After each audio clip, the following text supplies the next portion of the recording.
सवाल है, देखा जा रहा है जिस तरह से आज 400 नारा का जो पार है होली का मिलन को लेकर, और देश का प्रधानमंत्री लगातार एक डोर टू डोर कर रहे हैं, लोगों के बीच में जा रहे हैं और कहीं ना कहीं देश की जनता को एक ये मैसेज जा रहा है होली मिलन को किस तरह से। देखिए, आज देश की नहीं पूरे विश्व की 78% जनसंख्या चाहती कि मोदी जी फिर तीसरी बार प्रधानमंत्री बने। और हमारे देखिए आज देखिए कितना उत्साह है हमारे सभी कार्यकर्ताओं में, पूर्वी दिल्ली लोकसभा के कार्यकर्ताओं में, शाहदरा जिला और मयूर विहार जिला के कार्यकर्ताओं में।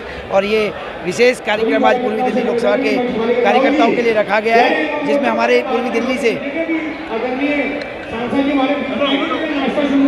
दीपक जी पूर्वी दिल्ली लोकसभा के हमारे सांसद के जो कैंडिडेट लोकसभा से हमारे जो सांसद के कैंडिडेट हैं श्री हर्ष मल्होत्रा जी, जो कि बहुत सहज सरल और हमारे अपने कार्यकर्ताओं के मध्य में से ही कई ऐसे कार्यकर्ता हैं जो सभी के लिए 24 घंटे अवेलेबल हैं। और हम सब जानते हैं हर्ष जी का जीवन पूर्व में महापौर रहे इस पूर्वी दिल्ली नगर निगम के, और अनेक दायित्वों पर रहे। और मैं समझता हूँ कि आज हम सब कार्यकर्ता, हर्ष जी तो सांसद बनेंगे, लेकिन हम सब कार्यकर्ता भी सांसद बनने जा रहे हैं। हम तो अगर देखा जाए यहाँ से आप इसका बीजेपी का कैंडिडेट चेंज करा गया है और बात करी जाए क्या इससे चुनौतियाँ सामने नहीं आएंगी? कोई चुनौती नहीं है, क्योंकि हमारा इतना कार्य पूरे देश के अंदर किया है माननीय मोदी जी ने। और हमारा विचार क्या नाम है कैंडिडेट होते हैं, तो हमारे विचार जो है कि सर्वधर्म समभाव, पंक्ति में अंतिम व्यक्ति तक विकास पहुँचे, ये हमारे विचार हैं। सभी को समान सामाजिक समरसता, ऐसे हमारे विचार है।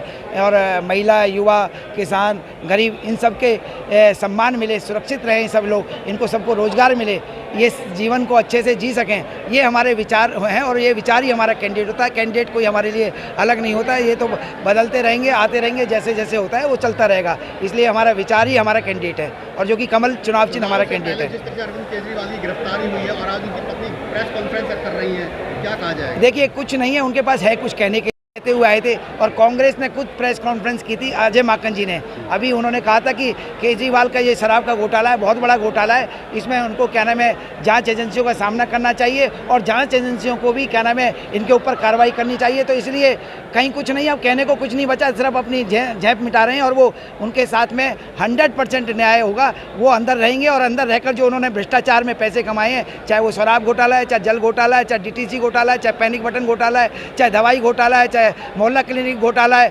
अनेक घोटाले उन्होंने जो किए हैं, जो स्कूलों का घोटाला है, उन सब घोटालों का जवाब देना पड़ेगा। अब केजरीवाल जी छोड़ दीजिए, केजरीवाल जी तो अंदर रहने वाले हैं। इसलिए उन्होंने जो घोटाले किए, जो जनता के पैसे का दुरुपयोग किया, जो गोवा चुनाव में लगाया, जो पंजाब चुनाव में लगाया, जो यूपी के चुनाव में लगाया, जो राजस्थान के चुनाव में लगाया है, उन्हीं के कैंडिडेट कह रहे हैं कि हमें कैश दिया गया केजरीवाल जी की तरफ से। तो कैश आया कहाँ से उनके पास में? तो सीधी सी जवाब है, इसलिए हमें कहने की कोई आवश्यकता नहीं है। मोदी जी ही इस देश के प्रधानमंत्री तीसरी बार बनने जा रहे हैं, और हम 400 प्लस क्या नाम है हम रहेंगे। और पूर्वी दिल्ली से हमारे सांसद हर्ष मल्होत्रा जी बनने जा रहे हैं, यही हमारा है। और केजरीवाल साहब है, कोई नहीं है टक्कर में, क्यों पड़े हो चक्कर में, हम सब कहते हैं, सीधी सी बात है। यहाँ पर अब एक तरफ देखा जाए आम आदमी पार्टी शोक बने, दूसरी ओर भाजपा होली मिलन का कार्यक्रम कर रहे थे, और क्या कहते हैं उसको? देखिए, केजरीवाल जी जब सत्ता में आए थे उन्होंने स्वराज लाने का वादा किया था, लेकिन लाए शराब का घोटाला। और मैं कहना चाहता हूं, केजरीवाल जी कहते थे कि अगर किसी पे आरोप लगा है तो उसे इस्तीफा देना चाहिए, जांच में शामिल होना चाहिए। वही केजरीवाल हैं, पूरे देश में पहला उदाहरण है कि मुख्यमंत्री पे आरोप लगा, ईडी के पास पुख्ता सबूत हैं, CBI केस दर्ज कर रही है, कोर्ट ने उन्हें रिमांड पे भेज दिया, वो जेल चले गए, लेकिन इस्तीफा नहीं दिया। तो क्या लगता है 2024 के अंदर भारतीय जनता पार्टी को चुनाव को लेकर फायदा होगा? देखिए, ईडी और CBI स्वतंत्र निकाय हैं, वो अपना काम कर रही हैं, इससे भारतीय जनता पार्टी का कुछ लेना देना नहीं है। भारतीय जनता पार्टी केवल एक ही बात कहती है, मोदी जी के विकास कार्य जो अब तक हुए हैं उसे लेके समाज और जनता के बीच में जा रहे हैं। आप भूल जाते हो जब विदेशों में हमारे देश के नागरिक फंसे हुए थे, प्रधानमंत्री मोदी जी ने, S जयशंकर जी ने, और पिछले टर्म पे श्रद्धेय सुषमा स्वराज जी ने एक अलग स्टैंड लेके देशों से कितनी सबल कूटनीति भारतवर्ष की आज विदेश नीति की है, क्या हम एक एक नागरिक को सुरक्षित बाहर से लेके आए। आतिशी तो आरोप लगा रही भाजपा पे, आम आदमी की पार्टी की सरकार और आतिशी जी जो मंत्री हैं, अब वो आज आरोप इसलिए लगा रहे हैं कि केजरीवाल जी की नजर इनायत उनके ऊपर हो और वो अगली CM बने।